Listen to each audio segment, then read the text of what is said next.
ar Jēzu Kristu ir pateikts viss, vai arī atklāsme vēl turpinās pēc viņa atnākšanas? Jēzu Kristu Dievs pats ir nācis pasaulē. Jēzus Kristus ir Dieva pēdējais vārds. Klausoties viņā, cilvēki visos laikos var uzzināt, kas ir Dievs un kas nepieciešams viņu pestīšanai.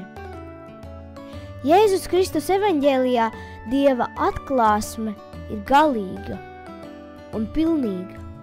Lai to izdarītu, mums saprotam, Svētais Gars mūs ieved arvien dziļākā patiesības pazīšanā. Dažu cilvēku dzīvē ielaužas tik spilgta Dieva gaisma, ka viņi redz debesis atvērtas.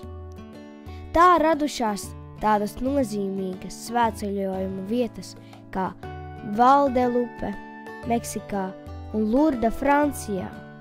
Tomēr vizionāru privātās atklāsmes nevar uzlabot Jēzus Kristus evaņģēliju.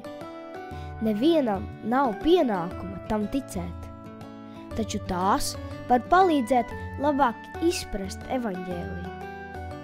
Šo atklāsmu autentiskumu pārbauda baznīca.